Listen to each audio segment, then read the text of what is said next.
Aha! There we go. Oh, We did it. Hello, Hrefna. hi. Hi, how are you? I'm good. I'm good. We got there. We got there in the end. Yes, this is always the fun part for everyone who's joined already to see the setup. Thanks everyone for your patience. How are you? How are you doing? Me, I'm good. I'm good. I'm always well. In London, a bit, London's very warm this week. Oh, nice. Yeah, it is nice. It makes a nice change. But no, things are good. Things are good as usual.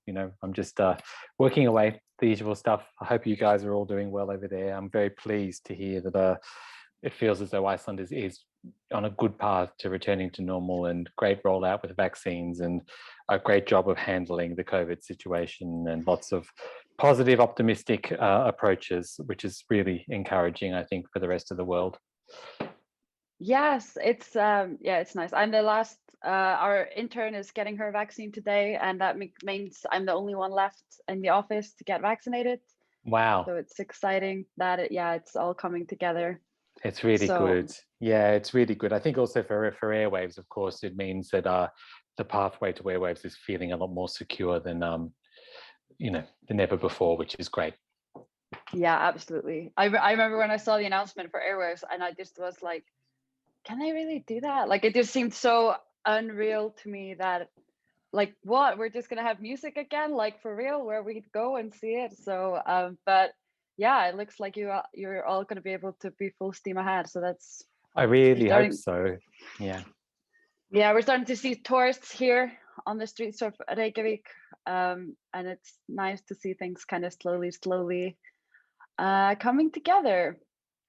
Okay, so we want to keep this to not go over time. So I think we should maybe make a start. I want to do a couple of like housekeeping, if that's okay. So this is a webinar Zoom meeting, which means that Will and I are the only ones with our cameras and are in screen. I saw Gisle ask if he can enable the mic. I don't know exactly what that was about. So just to explain, this is a webinar functionality. So everyone who wants to submit questions, just do it through the Q&A form. Okay, perfect. We're seeing a few people already joined, which is really nice. So thank you everyone who's making the time in their busy days to join us. And of course, I want to say a huge thank you to Will for making the time. I know how important it is for new artists to have access to someone in your position who is booking the shows. So I just think these things are so special for everyone. Oh, it's a pleasure, of course. Okay, so let's maybe just get started. So Will, maybe if I introduce you briefly, you are the managing director for Iceland Airwaves and head of booking. Mm-hmm. I think for anyone on the call, Iceland Airwaves maybe doesn't need any introduction. This is obviously probably the biggest event on the music calendar here. But maybe what would be interesting to talk about is that it is a showcase festival. And I think for us here in Iceland, we're so used to Airwaves, and it's such a default thing where people perform every year or people go every year. But I think from just like a person who wants to do the right thing, wants to be organized and make the most of it, especially now when people are not maybe able to go touring and meet the industry in the kind of further reaches of the world, will you explain what it means to, of course everyone knows Airwaves, but like what does it mean that it's a showcase festival? I don't know if everyone has that definition just super crisp in their mind, and it would be great to hear your like, what does that mean to you, and what does that mean just in general? Yeah, for sure. I think it kind of relates in two different ways. Firstly, there is the local market, which is very important, of course. I guess it's probably the only or one of the few events in the year that gives artists an opportunity to play in Reykjavik to a very focused group of people who are ardent music fans, very passionate about music, some working within music, some working outside of music.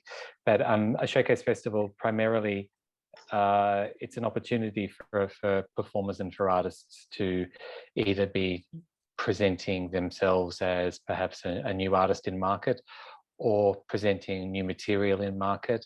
And that can mean material for the local market, of course, or it can also mean, using the opportunity to demonstrate your work for international visitors as well. Clearly in the last 2 years, well, particularly for 2020 and for most of 2021, we know that there's been very few opportunities for Icelandic artists to tour both domestically at some points and also more importantly internationally.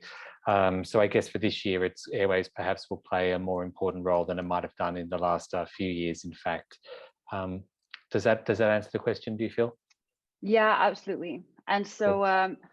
so what I hear you say is that there's a hyper focus, and I think everyone who's been around for some time knows that Iceland Airwaves has always been really good at these like artists that are like just about to break or just to get really huge. I remember a few years ago when Hosier was here, and we've had these like just before he exploded everywhere, and there are a million stories like that of artists. So I feel like you have this focus when it relates to programming to find really new talent, and yeah, and that's that's. Do you want to talk about that maybe? Yeah, no, absolutely. I think there's a tendency for people to focus obviously on some of the international names. There's been a lot, in the last few years, like Hosier is a good example, but also people like Sigrid or Alma or Orville Peck or Tierra Whack, Fontaine's DC. There are lots and lots of international examples, but there's also lots and lots of local examples as well over the last few years. Iceland Airwaves, is a very important stepping stone, I think, for a lot of artists to begin to move towards an international audience. Gosh, there's so many, but, obviously many people kind of play the, a focus on maybe the music experiments competition to begin. Musical Tilnar. I can never say anything right. Music Tilnar. Yes. Yeah, there you go. That's the one. And then from that onto greater things. Also, I guess with Airwaves there are kind of multiple entry points sometimes. So a band might perhaps have its first presence in year 1 or 2, maybe working or performing as part of an off venue, and then they build their traction a little bit, and then maybe they move towards the official kind of performance, or a combination of both. But yeah, I think that for us, for us as the festival, it's a focus of both domestic and international artists that we really want to shine a light on in that year, in order to kind of help them and raise their profile. It's important to remember too that we're not a government institution. The festival is also a festival that needs to kind of own and operate in its own kind of sense too. So we need to strike a balance between supporting the industry as much as we can, and also thinking along the lines of what will make for an entertaining festival for people who are buying tickets to. And that's not the easiest balance to strike, but we do our best. We want to kind of highlight and showcase as much music as we can, while also making sure that the lineup and the running schedule of the week is as appealing from a commercial sense as well. Yeah, that makes a lot of sense. And as I understand it, are you still open for applications for? Yep, correct. Yep, applications are going to be open until the end of June. I think it's the last day of June until like 23:59 or something like that. There's no application fee for Icelandic artists to apply to showcase. I guess something that's really important for people to note this year, more so than ever, as many people would know, we confirmed a lot of acts for 2020, and Airwaves didn't go ahead in 2020. So what we had to do is move almost 100% of those people from one year to the next year. And funnily enough, well, whether it's funny or not, I don't know. It's a nice problem to have, but I cannot believe the number of applications we've had this year for people to perform. I would say it's double the normal year. From Icelandic artists, perhaps even more. It's actually crazy. Like, I've never seen so many applications this is my kind of, I guess, 4th year working with Airwaves. Nothing like it. It's absolutely crazy. So I guess as well, it might be helpful to explain to people, when it comes to the programming, it is a really layered process. And sometimes it's not as simple as just liking the music and thinking somebody's good. We also need to think about them contextually within the program, contextually within the other artists in the program, and then contextually within different spaces in the program too. So let's say, for example, if we have a space like Fríkirkjan, which we normally lean towards bands that are, let's say, perhaps maybe neoclassical acoustic folk. There's finite spaces in that space, and then that artists in that space may not necessarily be relevant for Gukurin. They may not be ready to play Gamla Bio. So it's kind of it's quite delicate. Sometimes we're presented with many more bands than we could ever hope to feature on the lineup, which is kind of, I guess, great, and also really hard to make those decisions sometimes. Yeah, that's I think that's really helpful, because you're not booking the same. Not every artist gets considered for every venue or every. We have to be relatively tailored, because also some artists are not ready for the larger venues. Some artists will just be better suited. There's no point putting an acoustic artist into somewhere where they're going to be shouted over and not get the best out of their performance. As well, something that's important to kind of factor in too is seeing. I like to see, or like to hope to see that. I understand that Airwaves. A lot of people want to play it. Everyone wants to play it. I think the more evidence that we see of people that are kind of working towards not just Airwaves as being their focal point of the year, but what they're doing consistently throughout the year in terms of probably releases, consistency of messaging, and everything else is also a really strong thing for us to look at too. Just in that, we get approached, everybody contacts us and they say, just want to let you know that, we will be releasing something at this time. And that's fantastic. But then if I look at everyone that's applying, everybody is saying exactly the same thing, that we're going to release music at a time. So you can understand that it becomes more and more difficult to differentiate between people between acts in regards to, what they're doing meaningfully for activity. Yeah, this actually leads us into something that I think would be really helpful for us to maybe take a little bit further. Is so when you got your list of artists you want to look into, what is, I guess you kind of answered it, but I just would like to maybe get it a little bit clearer. Like, what is, so from what I hear from you is you're looking for consistency, you're looking for maybe a presence on the scene in some way.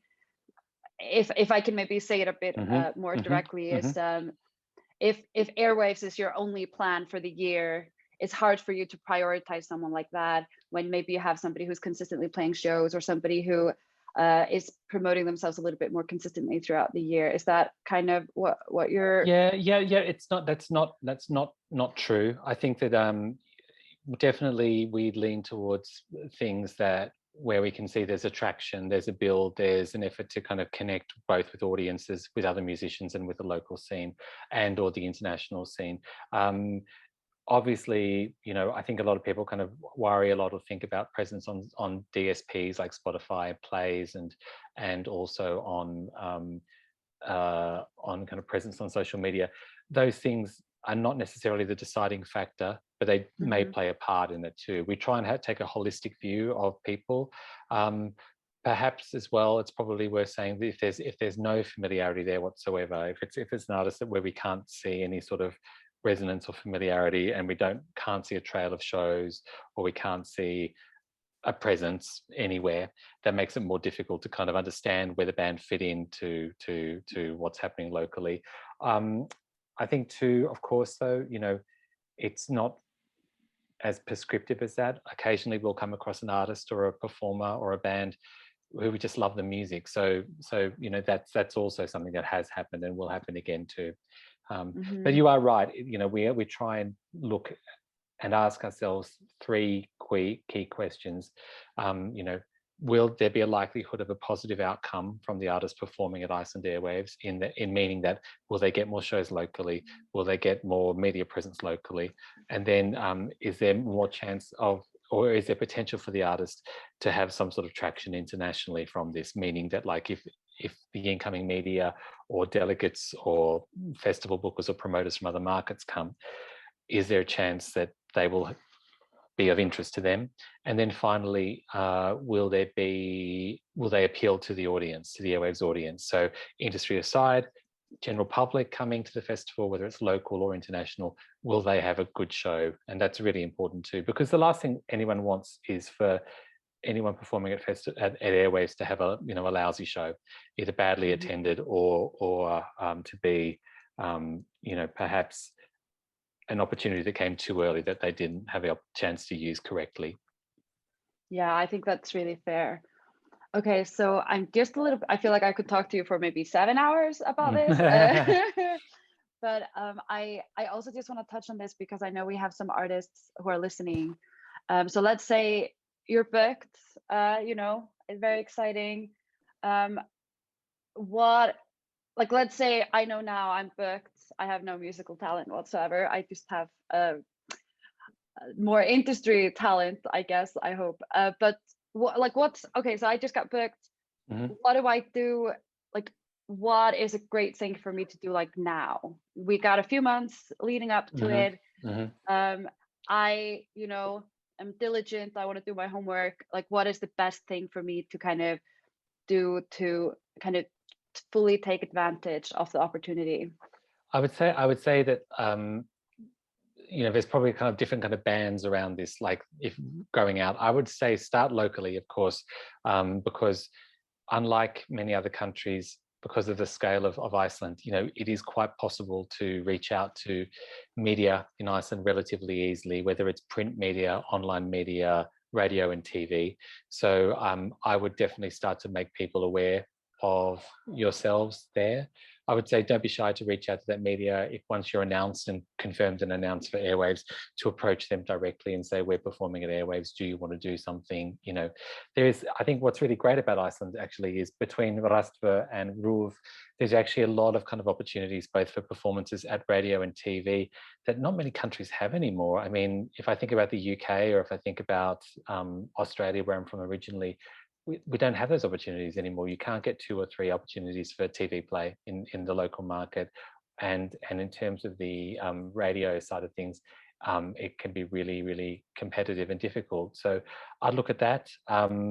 I also think that once we announce the delegate list, which all the confirmed artists will have access to, you should be able to reach out and contact people there if you see opportunities that are relevant to you there.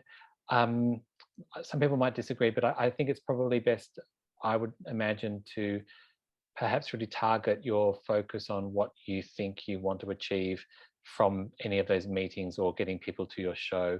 Perhaps it might be, you're looking for publishing or more help with or conversations around record labels and or media exposure. Try and work out kind of like what you want to achieve, and then perhaps boil down your approach list to something shorter and for your kind of really kind of detailed kind of contact, and then see how you go from there. I mean, most people coming to Iceland, if they haven't been already, I imagine usually people are in a really good mood to be in Reykjavik. It's such a lovely place to be, and people are usually quite approachable. I think that they feel as though, because of the scale of the festival and the scale of the Airwaves Pro, the conference, are relatively small compared to places like the Great Escape or South by Southwest. People are quite easily charmed too, I think. If I'm sure that you can think creatively of ways to kind of charm people along to see you perform.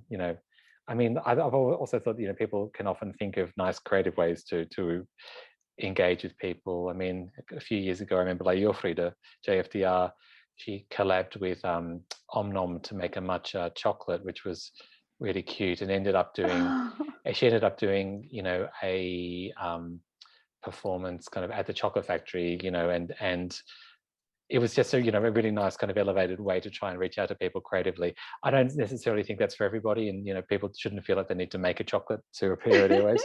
But there is just ways you can approach it. I mean, other people that have done things that are quite simple and cool, I always think it's kind of cool when people, I remember Cyber went to the effort to kind of fly poster downtown for their shows during that week. So there was a street presence for them as well.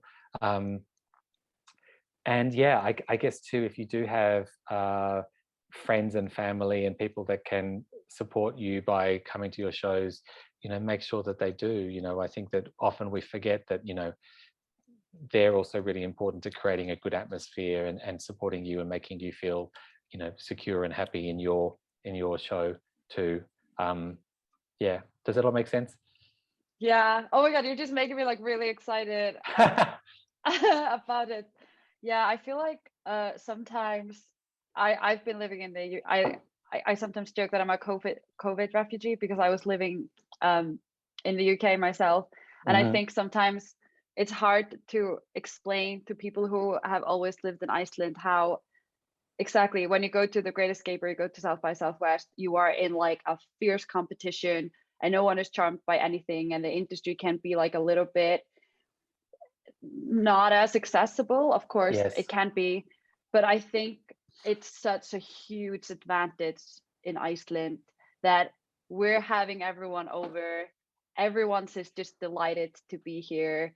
Everyone's in a good mood, and I think you're so right. Like the access to the media here is just like unparalleled to those bigger markets, and there really are huge opportunities to kind of not just think of it as 3 days or 5 days, as the festival, but think of it as like a lead up to the festival, and then and also afterwards too, as well, to kind of check in and see what leads come of it. I mean, ÚTÓN in the past, and I know there'll be an element of this again in 2021, is during the week too, there's networking meetings available to artists performing at the festival. And they can be really valuable, of course, as well, in that ÚTÓN will connect you with some people you've chosen. I think kind of from that perspective as well, it's really important to kind of think about what you want to achieve out of those meetings too. Something that I found, and I don't specify this for Airwaves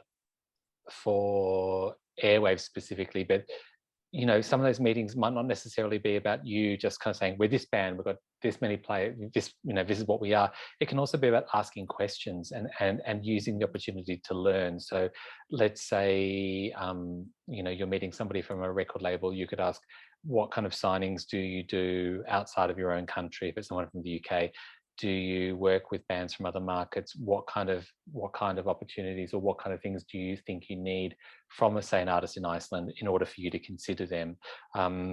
Because it's really nice to meet people, and it's really nice to say, this is my band, come along to our show.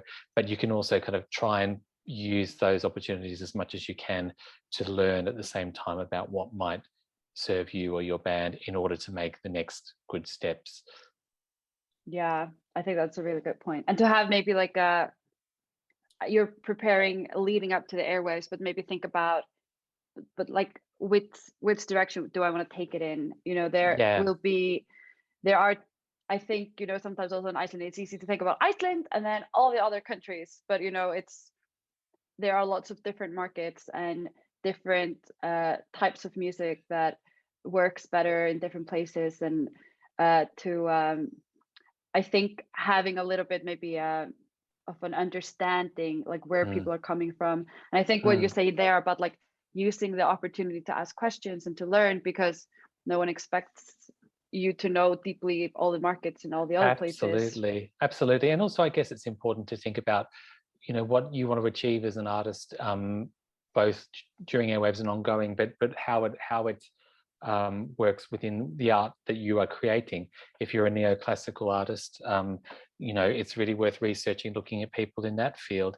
If you're an artist who performs and sings, let's say exclusively in Icelandic, that of course is fine, but like think about where you might fit in terms of who you want to approach in the world from that perspective too. I mean, it doesn't exclude you at all from opportunities outside of Iceland, but it's also important to think that like, if I'm only singing in Icelandic, do I intend to record more material in a different language further on? Or if I am only in Icelandic, does that mean that I'll, am I going to be looking to get a deal out of the US or something? It's just, I can't profess to having all the answers here at all, but I would definitely say that it's just really thinking through, if how am I going to make the most of the week, pretty much. Nice. Yeah. Okay, so the format of this is we thought about having like 30 minutes to talk and then 10 minutes for Q&A.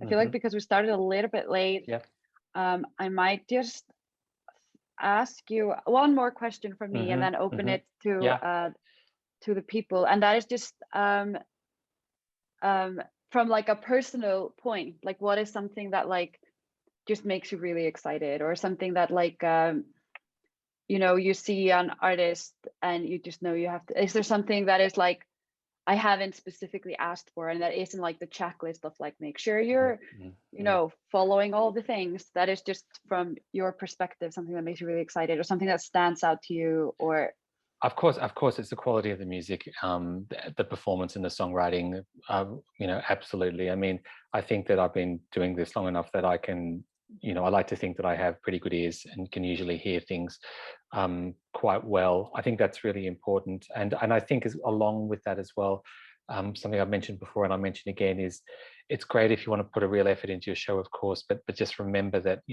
it's so much more important that the music is up front and the most important thing.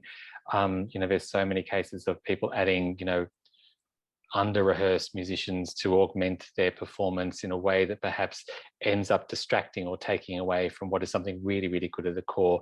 I think it's just always great to either if you're going to go big, really rehearse, really make sure it's 110%, because if you don't, I think that you can really sell yourself short when you might have just been better doing it more simply. I think as well, like, I know everybody wants to, there's been a real obsession in the last few years about lots of visuals, lots of AV, all that stuff is great, but again, I would say you don't need to do everything at once. You can also just think about where you're at this time and work towards what works for you at this time. You don't need to kind of be a fully fledged developed artist in every sense of the word and not give a great performance. You absolutely can. I think perhaps a few of the shows where I've seen in the last few years which maybe fell a little flat for me were where people were perhaps too focused on the bells and the whistles and not focused enough on the core performance itself.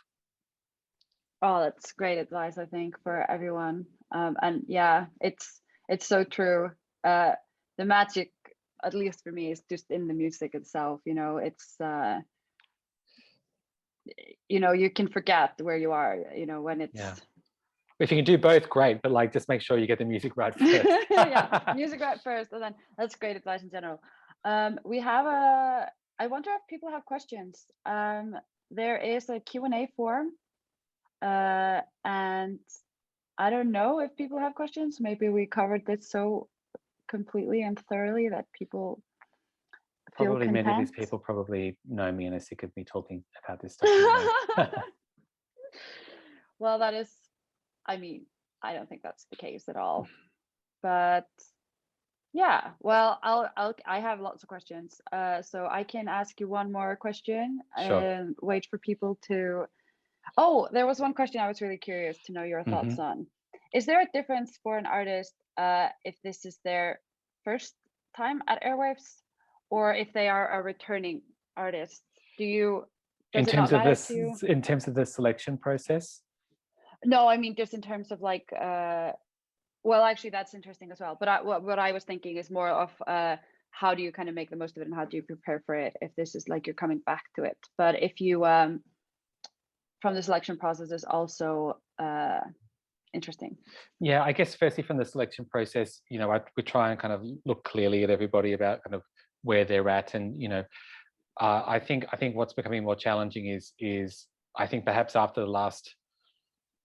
It feels as though after maybe 2 or 3 years of not a lot of things coming through that felt new or ready to kind of elevate to the next level, I think certainly this year and last year, we're seeing a lot more stuff that I think is ready now. So what that means, I think, for artists that perhaps have performed at Airwaves many times or a couple of times, we need to see more compelling reasons from those people that have had a few bites of the cherry in order for them to justify playing again.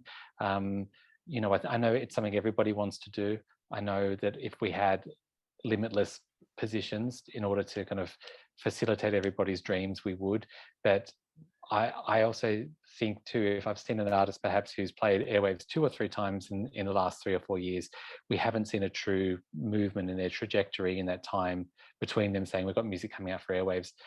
I might need to lean towards somebody that, you know, is really keen to try something new, or really has new great music ready to go. Again, that's not gospel, but you know, we have to find this balance of continuing to support the existing artists, and of course, you know, as they progress, but also making sure that we don't forget new artists as well as they come through. But for a person performing at Airwaves the first time, I think it's just to kind of like be as familiar as you can with, I would say, with everything you can before. So obviously, you know, work on your set early, you know, feel confident about your performance. If you know what venue you're performing in, you know, if there's an opportunity for you to perform there perhaps before the festival too, get familiar with the stage, get familiar with the production in the place. Again, I think rather than feeling overwhelmed about kind of like who to reach out to, who to get to come to your show, maybe try and kind of hone it down, speak to the ÚTÓN team about kind of what kind of people you want to attend the show. Definitely be sure to contact local press, as I mentioned before, and also, like, you know, remember that, you know, Airwaves isn't life or death either. You know, if a show, if you don't get in this year, you know, that doesn't mean you won't get in the next year. That's absolutely true. I mean, there's many people that probably felt annoyed or disappointed with us that they didn't get picked for 2019, who will be invited to play in 2021, you know, and the same will happen in 2022. It's just not realistic that we can feature everybody in every single year, sadly. Yeah, of course. We just got a lovely message of support through the Q&A, but it doesn't look like we have questions. So I think maybe I'll see if I have one final question for you, and then we'll wrap it. I don't want to keep people too long on a work day. I know everyone's really busy. Is there anything you would recommend to, so I feel like we've talked a little bit about how it is a journey from like the preparation and to like making the most of the festival. Yep. And then to make sure to follow up, and then maybe have a clear vision of where you want to go next, and think about like your place as an artist. Yeah. Yeah, I think you've pretty much answered all of my questions. I think one thing that's probably worth just discussing just very briefly this year is, as everybody knows, there is the off-venue program too that takes place during Airwaves during the day, and it's also, I can see a question coming through here with contacts. Yes, I can definitely talk about this in a second. But, you know, we've got the program during the day, but one thing that's really exciting this year is I think we're going to see quite a big expansion in the on-venue program. Now, without confusing people too much, basically what on-venue is it's not the official program, but it will take place in the evening, and it's behind the wristband. So basically, it will still be featured in the timetable, it will still be featured in the app, and that does give us room to kind of work with venues for them to program more artists. So I would say as well, in the case that somebody doesn't make the selection for the official program, there will still be opportunities for them to perform potentially both in the off venue during the day and the on venue in the evening. In regards to, does Airwaves have contacts to other showcase festivals abroad like Ya Ya Ya and Eurosonic? Yeah. Yeah, we do. I mean, we work with Ya Ya Ya. Ya Ya Ya also kind of work with, there's a good relationship here too with ÚTÓN, of course. ÚTÓN and Iceland Music make the selection for the Eurosonic attendees, if I remember correctly, for the Icelandic contingent that perform every year. Ya Ya Ya, I know that, you know, artists are put forward from a number of different places there. In 2019, we did an Icelandic kind of, or an Airwaves night where we featured an Icelandic band and then 2 other bands from the Nordic region. So we do have contacts with those festivals, but I would imagine probably the place to, or the people to speak to about that first might be Iceland Music, because I know in regards to the kind of like getting over to Eurosonic or performing at Eurosonic, those conversations are go via those channels. But we are a member of ETEP, so we do also feature Eurosonic bands at Iceland Airwaves, and also kind of with yeah, we were in lots of communication with them too. Yeah, to answer your question, that's exactly right. And if you you can always email us at hello@icelandmusic.is for questions like this. We have a lot of information, and it's probably more direct to go. I don't know how much time you have for these types of things, Will, but maybe. It's also you guys have a good inroad there. I mean, I think what's set up with Iceland Music there is the right and, you know, contained way to do it. But also it's a good, Aidan as well. It's good to also tell you that you know, there are normally people from attending Airwaves, like Francine is pretty much there most years, and I imagine she'll be there this year. She also works across Key Change, so I think it's a strong likelihood. And we have had people in the past attend, like Robert from Eurosonic. So there may be a chance that he might attend this year as well. Yeah, other festivals that kind of come in, you know, from year to year, I imagine we'll invite Roskilde over. But you know, but we have a lot of other people coming from the region coming. I like intense. Yeah, do it, man. Great. Yeah, and just to kind of maybe touch on networking a little bit, I feel like, so can you maybe talk a little bit about can you maybe just touch on how it works from your end? Like, they get the delegate list in advance, like you said, that what you would recommend is maybe preparing who are your people you want to speak to. I think from what happened in 2018 and 2019, you know, all artists have access to the delegate list, so they can reach out to people directly. ÚTÓN also have networking sessions on both 1 or 2 days of the festival, possibly both, in the mornings, which I think are largely handled, or will probably be handled by Bryndís. Perhaps she might be able to confirm that. But basically, they help kind of like set some people up together. But you can reach out to people outside of that as well. You know, I know that like it's not easy for every band to be kind of in a networking meeting at 10 a.m. if you have a show that night or from the night before.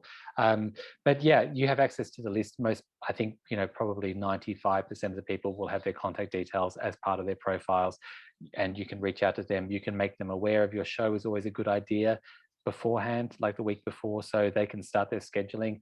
What I normally find is for something like the Great Escape or for Eurosonic, I tend to be kind of like getting emails for the 2 weeks prior, people inviting me to shows or showcases or industry events.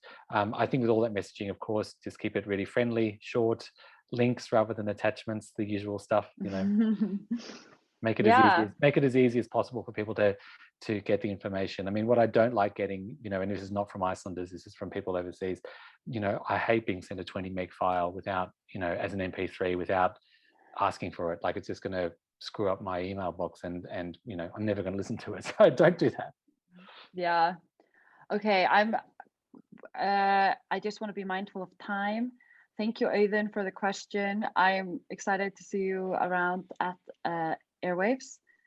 And then I just want to offer to you, Will, is there anything you want to end on, or is there anything you want to bring across to us?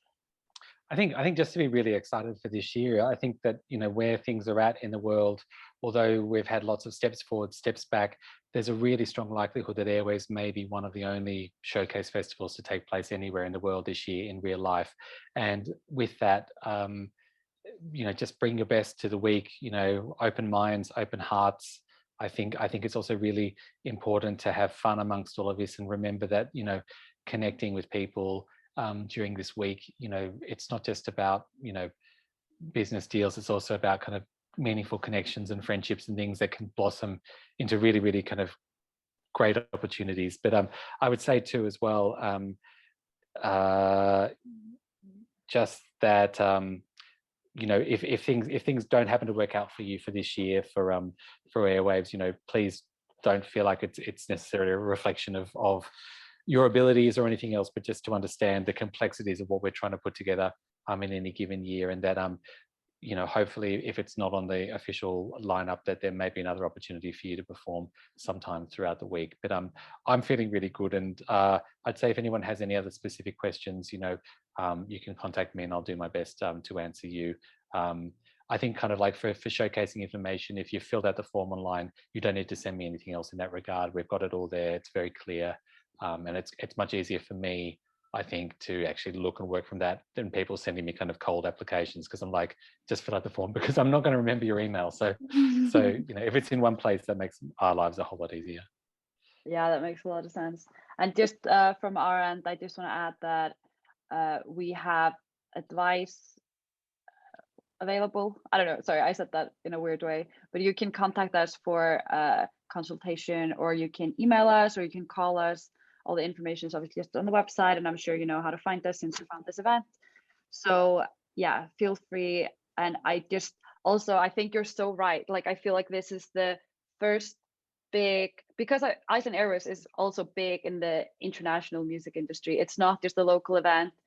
And from what I can see, this is the biggest event of this kind that will happen. I've seen some events that are happening a little bit, but nothing of this scale, and nothing for this purpose, on the calendar. So I just think it's so exciting. I think everyone is just going to be like giddy just to, see shows and see each other and see everything. So I really hope so. I mean, I think none of us have a crystal ball, but all the indications are pointing towards it being a really, really good year. And I think too, the other thing too is, have fun, support the other bands, support your friends performing in other bands. And like, it's also really, really healthy to get out there and see what else is going on too,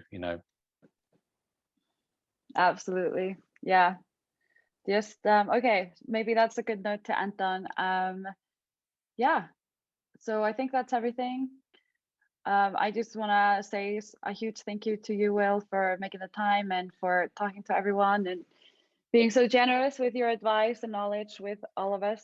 And thank you everyone for attending. The next event will be same time next week. No, yeah, this is a good thing to highlight. Same time next week is the 17th of June, which is obviously the Icelandic national holiday. So we won't be here. We will be here on the Wednesday, and we will be talking to Anna Jóna Dungal, who is a PR specialist who has launched a new company, PR company, Oak Agency, and she's representing really great artists there, and she just has a lot of great knowledge about marketing and PR and working with the international industry. So I think that's a great follow-up conversation to this one. I agree. I think she could really have some good insights into how to make the most of airwaves as well, for sure. Yeah. So just thank you everyone for coming, and I'll see you not the same time next week, but on the Wednesday. Have a great day, everyone.